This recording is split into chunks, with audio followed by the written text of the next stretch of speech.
ٹھیک ہے، کہ اللہ تعالیٰ کا جو وحدیت کا جذبہ ہے وہ عشق اللہ تعالیٰ سے اتنا ہونا چاہیے کہ اللہ تعالیٰ اور بندے کے درمیان کوئی پردہ نہ رہے۔ مجلس میں رات ایک تیرے پر توے بغیر، کیا شمع کیا پتنگ ہر ایک بے حضور تھا۔ اس کی تشریح دیکھتے ہیں۔ اس کے بعد اگر ہم بات کریں اگلے شعر کے حوالے سے، تو یہ ایک روایتی شعر ہے۔ یہ اگر شعر آ جاتا ہے تو اس میں یہ پوچھ سکتے ہیں MCQs میں کہ یہ روایتی شعر ہے یا پھر غیر روایتی ہے، تو آپ اس کو وہاں پہ اس کو لکھ سکتے ہیں۔ غزل ایک روایتی موضوع جس میں شاعر معاملات عشق اور محبت کی بات کرتا ہے۔ میر اس شعر میں کہتے ہیں کہ رات مجلس میں ایک تیرے پر توے بغیر، کیا شعلہ کیا پتنگا ہر ایک بے حضور تھا، یعنی مجلس میں بزم میں ایک محبوب موجود نہیں تھا۔ اس کی عدم موجودگی کا نتیجہ یہ تھا کہ سب کے چہروں کی رونق اڑ گئی تھی، شمع ہو یا اس پر نثار ہونے والے پرندے سب بے حضور تھے، سب ایسی کیفیت میں تھے کہ جہاں انہیں اپنا وجود محسوس نہیں ہو رہا تھا۔ اگلا شعر دیکھتے ہیں۔ کل ایک پاؤں کا سائے سر پہ جو آ گیا، یکسر وہ استخوان شکستوں سے چور تھا، کہنے لگا دیکھ کر چل رہا بے خبر، میں بھی کبھو کسوں کا سر کا غرور تھا۔ اب دیکھیں کل ایک پاؤں کا سائے سر پہ جو تھا، یکسر استخوان کہتے ہیں ہڈی کو، شکستوں مطلب کہ بار بار شکست کھانا، مات ہونا، چور مطلب کہ ٹکڑے ٹکڑے ہو جانا، کبو کہتے ہیں کبھی کو، کسو کہتے ہیں کسی کو، ٹھیک ہے۔ اس شعر میں جہاں ہم فلسفہ حیات کے حوالے سے بات کرتے ہیں، وہیں دہلوی حالات کے حوالے سے بھی بات ہو سکتی ہے، کیونکہ زندگی کے بے ثباتی فنا کا یہ تصور جس کے تحت شاعر کہتا ہے کہ کل واقعہ کچھ ایسا گزرا کہ میرے پاؤں ایک کا سائے سر پر ایک الٹی کھوپڑی پر آ گیا۔ کاسائے سر کہتے ہیں الٹی کھوپڑی کو۔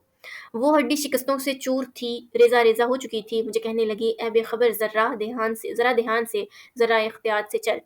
یہ وقت مجھ پہ بھی تھا کہ میں کبھی کسی کا سر پر غرور تھا، تکبر سے بھرا ہوا تھا، زمین کو گویا اکڑ کر چلنا، لیکن آج موت نے مجھے آن لیا تو میرا حال یہ ہے کہ میری ہڈی ریزہ جو ہے وہ کیا ہے، چور ہے۔ تو اس میں عام حالات زندگی کے بارے میں بات کی گئی ہے کہ جب ہم غرور یا تکبر کرتے ہیں تو ہماری موت کے بعد ہمیں اس کا حساب دینا پڑتا ہے۔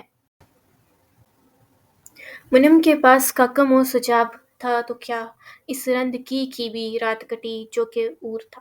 یعنی اس شعر میں شاعر کہنا چاہتا ہے کہ کیا فرق پڑ گیا کہ اگر نعمتوں والے انسان کے پاس، امیر شہر کے پاس، امرائے وقت کے پاس اگر قیمتی لباس ہے جو انہیں سکون دیتا ہے، فرحت بخشتا ہے، آرام دیتا ہے، اور اگر ان کے پاس ہے تو ہوتا رہے، زندگی کبھی رکتی نہیں، اس وقت کبھی تھمتا نہیں بلکہ وقت گزر جاتا ہے، ایک ایسا بہاؤ جو شروع سے آخر تک جاری و ساری رہتا ہے۔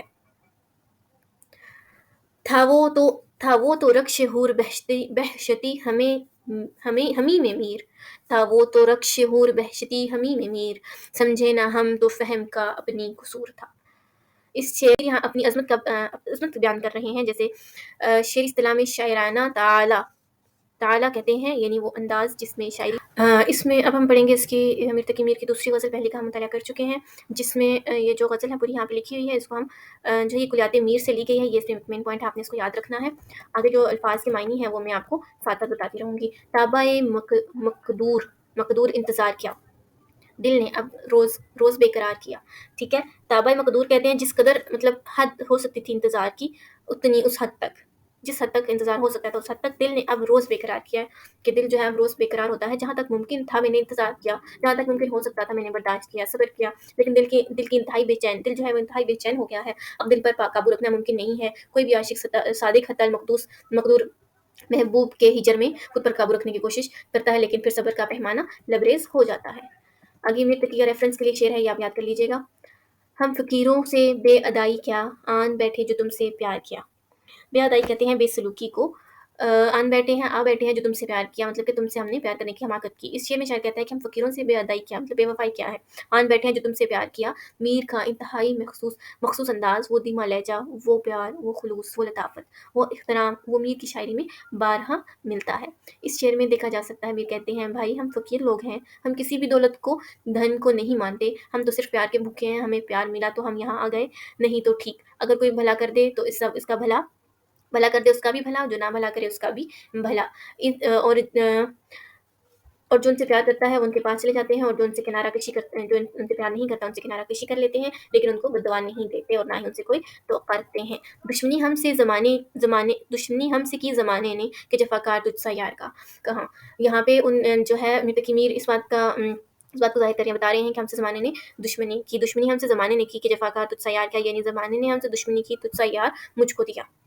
کہ اب یہ زمانے کے ذمہ پہ ڈال رہے ہیں کہ زمانے نے ہم کو تجھ سا یار دیا. وہ کہتے ہیں کہ تیرے جیسا جفاکار محبوب مجھے ملا، اس میں بھی زمانے کا قصور ہے. جفاکار کہتے ہیں بے وفا کو، اور زمانے کی کوئی سازش یا چال ہوگی، اس میں کوئی چال تھی. آگے ہے اکناوک تیری مرجگاں کے طائر صدرہ تک شکار کیا.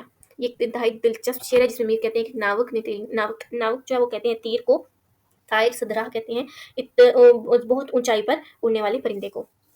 کہ اکناوک نے تیری مرزگاں کے طائر صدرہ تک شکار کیا، یعنی تیری پلکوں کے تیر نے سدرۃ المنتہا کی بلندیوں تک اڑنے والے پرندے کو بھی شکار کر لیا. ایک طرف ایک روایتی انداز میں بات کریں تو ہم کہیں گے کہ میر اپنے محبوب کے حسن و جمال کی انتہائی مبالغہ انگیز انداز میں بیان کر رہے ہیں کہ اس نے اپنے جو محبوب ہے اس کے حسن و جمال کی تعریف کر رہے ہیں مبالغے کے ساتھ، مطلب بہت بڑھا چڑھا کے بات کر رہے ہیں کہ اس کی جو نظریں ہیں اس کو تیر سے تشبیہ دی جا رہی ہے، اور سدرۃ المنتہا کو جو ہے اس سے تشبیہ جو اونچائی ہے اس کو سدرۃ المنتہا سے تشبیہ دی جا رہی ہے. آگے اگر اس کے دو پہلو، اس شعر کے دو مفہوم بنتے ہیں. ایک جو کہ سدرۃ المنتہا اور اونچائی کے بارے میں اب یاد رہتا ہے، یہ جو ہے وہ حقیقی معنوں میں کہ اس شعر کا مفہوم بالکل اس اعتبار سے دیکھا جائے تو میر کہتے ہیں کہ ایک ناوک نے تیرے مرجگاں کے طائر صدرہ تک شکار کیا، یعنی یہ ایک نعتیہ شعر ہے جس میں میر تقی نبی پاک صلی اللہ علیہ وسلم کی کہ حسن کی تعریف و توصیف کر رہے ہیں. ان کی ایک نظر نے، ان کی ایک نگاہ نے فرشتے کو جو دراصل ان پر عاشق ہو گیا تھا، جس نے بارہا اعتراف کیا، اقرار کیا، اظہار کیا کہ حضور صلی اللہ علیہ وسلم کا عاشق ہے اور حضور اکرم صلی اللہ علیہ وسلم کا چاہنے والا ہے، تو حضور صلی اللہ علیہ وسلم کی ایک نظر نے اس بلندوں پر اڑنے والے رفتوں میں اڑنے والے پرندے یعنی جبرائیل علیہ السلام تک کا شکار کر لیا.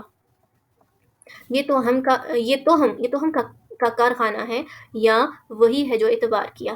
تو ہم کہتے ہیں وہم کو.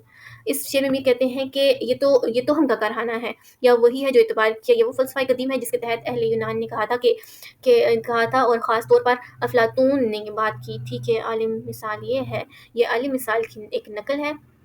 یہ نہیں، یہ عالم مثال کی ایک نقل ہے جو دراصل عالم مثال اور حقیقی عالم ہے.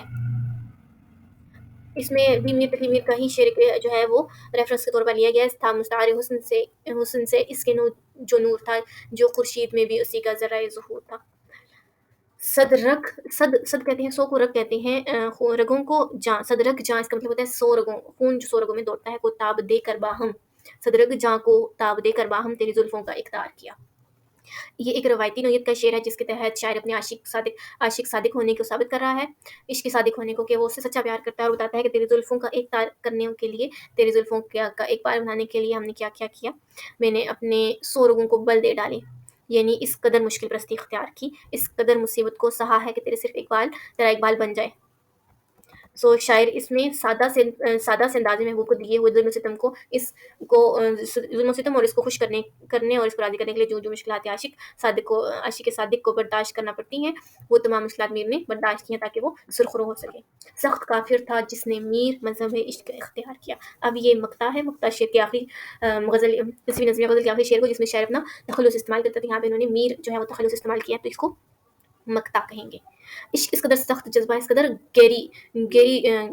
گیری جو اس میں پائی جاتی ہے کہ انسان کو اس میں کوئی شک نہیں کہ کندن تو بنا دیتا ہے. اس قدر مشکل رستہ ہے کہ کاش یہ مذہب عشق ایجاد ہی نہ ہو، تاکہ عشق جو ہے وہ انسان کو یا تو عشق اللہ کی طرف لے جاتا ہے، عشق حقیقی کی طرف لے جاتا ہے، یا پھر انسان کو بالکل ہی ختم کر دیتا ہے، جو اس کی زندگی میں اطمینان، سکون اور جو بھی راحت ہوتی ہے اس کو ختم کر دیتا ہے. جی، تو یہاں تک تھا ہمارا آج کا لیسن.